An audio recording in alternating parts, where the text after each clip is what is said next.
ప్రకృతౌ రమణీయత్వం సంగీతాదనుభూయతే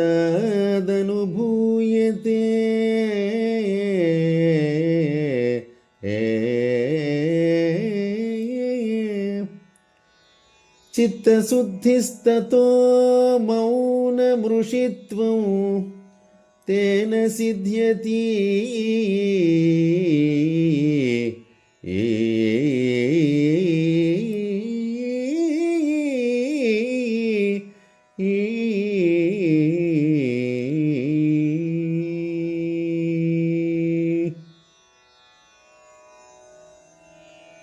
ఈ శ్లోకం సంగీత శాస్త్రంలో సంగీత మహత్వాన్ని తెలుపుడు చేసే శ్లోకం.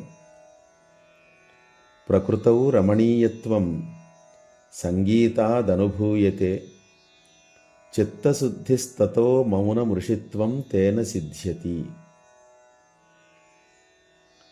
ఈ శ్లోకాన్ని పూర్తిగా వివరించే ప్రయత్నం చేస్తాను. ఈ శ్లోకంలో పదాలు ఏమేమి ఉన్నాయో అది పదవిభాగం ద్వారా ఆ పదాలని స్పష్టంగా తెలుసుకుందాం. ఆ తర్వాత పదాల యొక్క అమరికతోటి ఈ శ్లోకంలో ఉండే పదాలు ఒక వాక్యంగా ఎలా ఏర్పడతాయో అది తెలుసుకుని తర్వాత ప్రతిపదార్థం, ఆ తర్వాత దానిలో ఉన్న భావాన్ని తెలుసుకునే ప్రయత్నం చేద్దాం. మొట్టమొదటగా పదవిభాగం. ప్రకృతౌ రమణీయత్వం సంగీతాత్ అనుభూయతే చిత్తశుద్ధి తతః మౌనం ఋషిత్వం తేన సిద్ధ్యతి. ఇప్పుడు పదాన్వయ క్రమం ద్వారా ఇందులో వాక్యాలు ఏ విధంగా ఉన్నాయో తెలుసుకుందాం. ప్రకృతౌ రమణీయత్వం సంగీతాత్ అనుభూయతే తతః చిత్తశుద్ధి తతః మౌనం తేన ఋషిత్వం సిద్ధ్యతి. ప్రతిపదార్థం.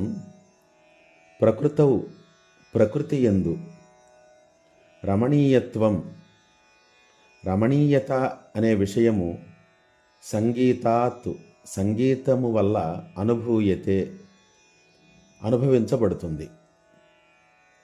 తతః అటు తర్వాత చిత్తశుద్ధి చిత్తశుద్ధి అనేది కలుగుతుంది. తతః దాని తర్వాత మౌనం మౌనం అనేది ఏర్పడుతుంది. తేన ఆ మౌనం చేత ఋషిత్వం సిద్ధ్యతి ఋషిత్వం అనేది ఒకటి సిద్ధిస్తుంది అని ఈ శ్లోకంలో ప్రతిపదార్థం.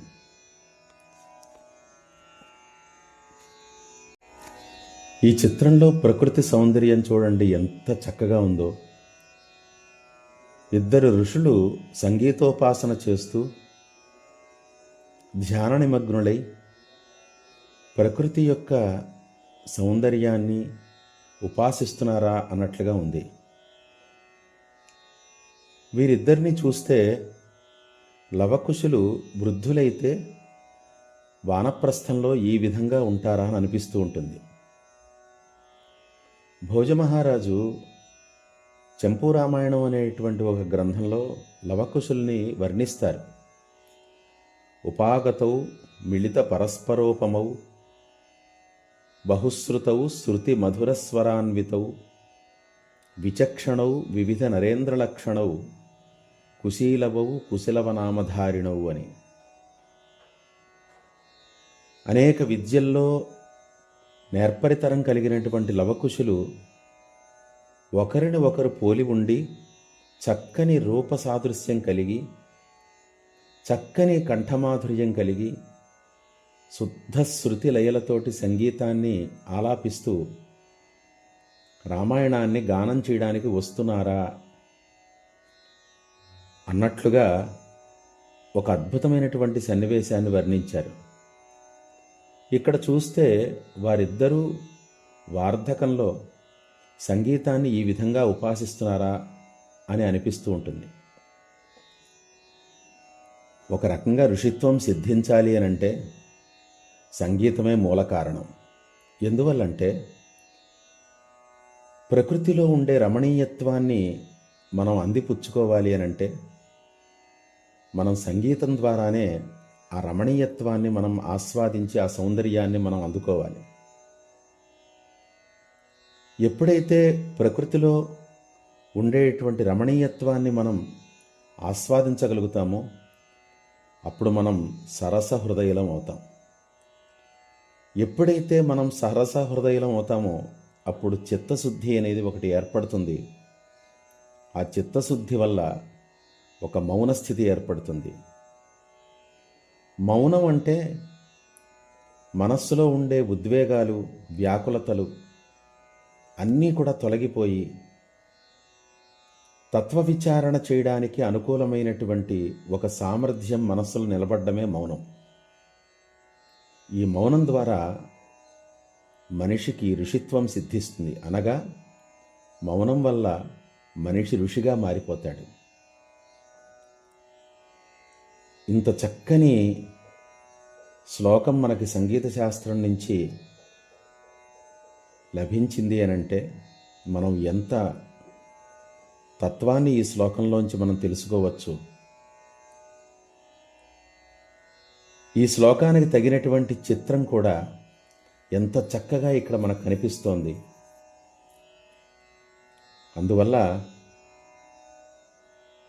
ప్రకృతి సౌందర్యాన్ని మనం ఆస్వాదించగలిగితే,